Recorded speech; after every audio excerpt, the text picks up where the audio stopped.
ჩვენი საზოგადოების უმრავლესობა ტრადიციულ, კონსერვატიულ ოჯახურ ღირებულებებს იზიარებს. ეს ფასეულობები მხოლოდ წარსულის მემკვიდრეობა არ არის. იგი ცოცხალი დღევანდელობაა. გარემო, რომელშიც ჩვენ გავიზარდეთ და გვსურს ჩვენი შვილები აღზარდოთ. მე 4 შვილის მამა გახლავართ და ქართველი მშობლების უდიდეს უმრავლესობასთან ერთად სურს ჩვენი მომავალი თაობები ქრისტიანობაზე დაფუძნებულ უნიკალურ ღირებულებებზე აღიზარდნონ. ისე, როგორც ჩვენ აღზარდეს ჩვენმა მშობლებმა. ამიტომ ჩვენ დავიცავთ ყველას უფლებებს, მაგრამ როგორც არ დაუშვებთ უმცირესობის წარმომადგენლებზე ძალადობას, ისევე არ დაუშვებთ უმცირესობის ძალადობას უმრავლესობაზე. მხარს არ დაუჭერთ უმცირესობის მცდელობას აგრესიული პროპაგანდით შეცვალოს ფასეულობები, რაც ჩვენი მოსახლეობის უმრავლესობას ღმერთის მიერ დადგენილად მიაჩნია, რომელსაც ქართველების იდენტობა, თვითმყოფადობა, მთელი ჩვენი ისტორია ეფუძნება.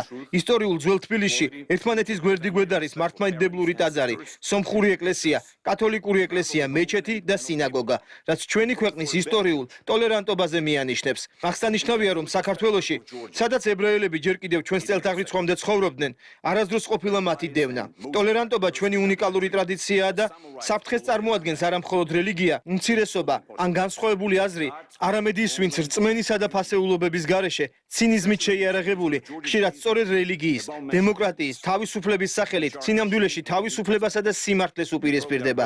საქართველოს მთელი ისტორია სწორედ ამ ფასეულობებს ეფუძნება.